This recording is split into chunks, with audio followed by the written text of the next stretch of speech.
So my friend Douglas and his friends are coming up to my apartment right now. Douglas runs an online publication called Queer Interiors, and he's coming over to take a look at my place. Da da da da da da da da da da da da da. Out there!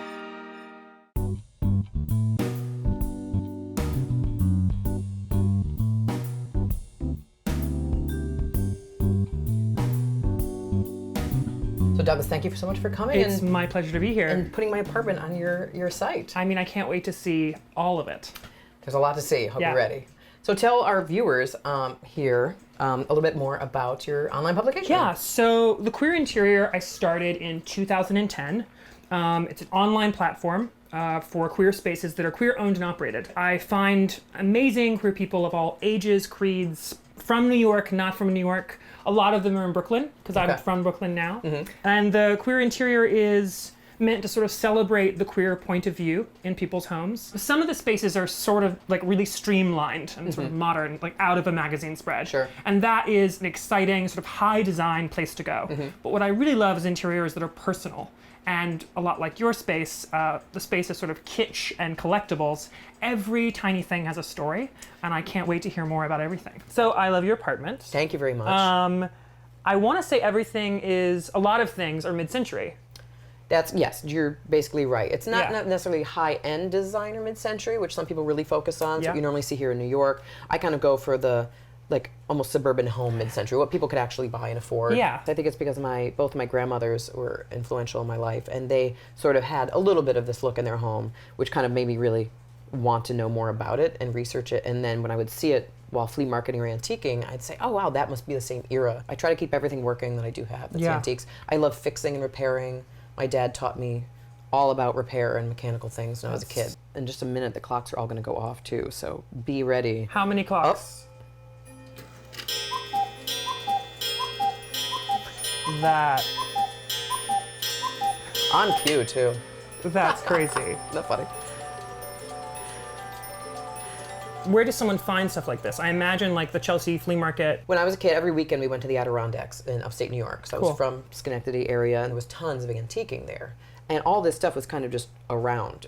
Basically, in the space age era, people were really looking to the future and trusting that technology would either save the world or they were dreaming and reaching towards something. Totally. And they really believed in it. And I really love that kind of notion of items that are now antiquated and from the past, but they still hold this kind of cute, kitschy idea of what could save the world at a certain time. Your apartment is like a going into your brain. I mean, it's a little like the brain trust. Sorry. Yeah, no, it's a great brain. Thank you. I would love to see some of your favorites in here. Okay. Show me around. All right, let's do it. This clock here is one of the first ones I remember really getting. It's a United clock.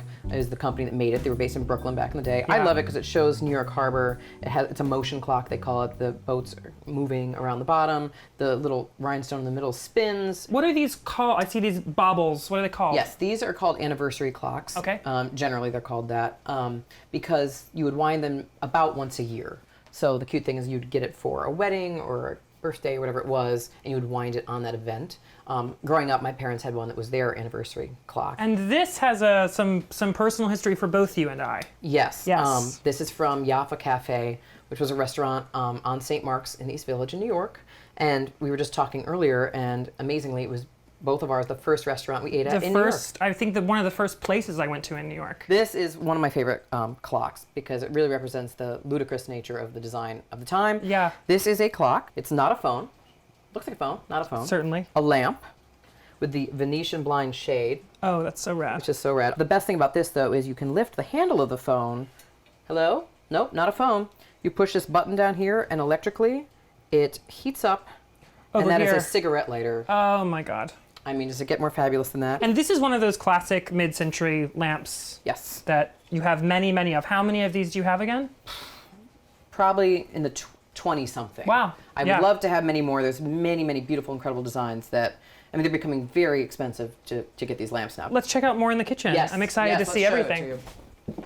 So in here, there's this gentle hum of ticking and winding and clocking business. How many clocks are in the kitchen? This is the kitchen. Yeah. I don't know if I've actually counted. 1, 2, 3, 4, 5, 6, probably 20. This is the bar area here. We've got some fun stuff. This is one of the clocks from Back to the Future, the opener. Yeah. Called Happy Time. This is a table and chair set from, again, Jaffa Cafe. Thank you, Jaffa. It's Jaffa still with love me. story. It lives on. I Yeah. know, exactly. This was from an antique store in Williamsburg. I was in love with this. It was hanging in their window forever. He wouldn't sell it. He was like, I'm not selling that lamp. It's not for sale. I finally coerced him by trading another large, amazing item I had found, actually in the garbage, and traded it. And here it hangs over the kitchen table. I love this, like, hanging doll, sort of like the pill clock. Orb, yeah. Here's another replica of the Spartus cat clocks from the 60s. Then Yeah. there was the Kit Kat clocks. There was actually 2 different companies making moving eye cat clocks in the 60s. And then we have some driftwood pieces that fit perfectly above the counter, or the cabinets, I should say. Yeah. It's definitely a lot. But when you're waking up in the morning, it's hard to get to work. You want noise and excitement. No, I would say this is the most electric room in the house. Electric room. Yeah, it's beautiful. Thank you. So yes, this is the bathroom here. I've tried to not fill it too much, but Where is the spa lettering from? right, that I had to fit in there. That is actually from Gem Spa down on St. Mark's Place. Wow. If you've read Just Kids, the book, it's where Patti Smith and Mapplethorpe had their little. I think it was an egg cream. They have the best egg creams in town. That sign was actually in the trash can on the wild. street one night. I was walking by. I was just sitting there in pieces, and I had to fix it a little bit. But that is Another man's trash, right? I know. Yeah. This here is cool. This What is that? It's an outer space. Are you ready? Wow. I mean, this is the Majestic Lamp Company. This is a New York-based lamp company. They made radios back in the 30s and 40s, and then it was actually run by one of the first out gay men in the 50s in New York. Into it. And his lamps are super fantastic and fabulous. And who is this gentleman? This is Mr. Bill Levitt, the Okay. creator of The Suburb, ironically. I happen to work with his wife nowadays, and this is a copy of one of their original by Mr. Hirschfeld. And he would put, of course, Nina, the name is always hidden in, is there, but the name Simone is actually in the hair, the wife of Bill, which is pretty great. So this is a super enviable piece. I didn't realize what it was at first. Tell us about where it's from and what it does. So this, when I was living in Albany, there was downstairs from our little apartment we had, there was a yard sale that the neighbor was having. And I saw this and I immediately was like, wait, I see a cut in the top. Is this more than just, oh my God, it is. It's Record player, so good. radio combo with the original Oh my records gosh. still there. It was marked $25, marked down to $15 because it wasn't moving. Just one of my favorite pieces, and it's so loud you wouldn't believe it. I'm love sure it. the neighbors love it. But. Yeah. And is this Marilyn Monroe? People call this the Maryland lamp. It's around the mid-50s. It's came out fabulous. 56, 57. This is the Moss Lamp Lighting Company, one of my favorite lamp makers from the 50s. People often think it's 2 different lamps. I But thought it was 2 different pieces when I first especially saw when it. this happens, too, you have the option Yes. of turning. Give her a Work! turn. Yes. Look at her go. I She's love got her it. back to you, but she's going to Great. come around. It's also, she's really well suited for the record player. They sort of belong together. It kind of really works. Yeah, she's dancing to the It's music. very dear. Let's check out the bedroom. All right. Yeah. Here's a great 50s lamp. Totally shows off the ridiculous outer space Yeah. nature. You've got stars and glitter in the shade. You've got multicolored wow. bulbs. I mean, right? Multicolored bulbs. I just love the husband brought this home for the anniversary. It's like, honey, it's the lamp you wanted.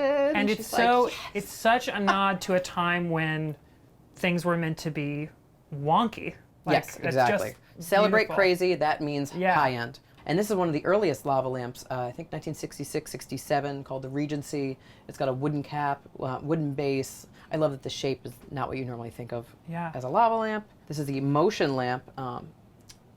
Penny Marshall collects motion lamps. I love that about her. As it heats up, it moves. I don't know if you see that. It's called the Fountain of Youth. Beautiful. And this really is classy. This is very classy. This is the youth, but the other side, when you spin it, is actually the fountain of youth. Wow. So you would have your cronies over for a drink in the basement. The wife was like, "Put that lamp in the basement. I don't want it." And you say, "Fountain of Youth. I'll show you Fountain of Youth." That's so good. Da da da da da da da da da da da da da da. Out there.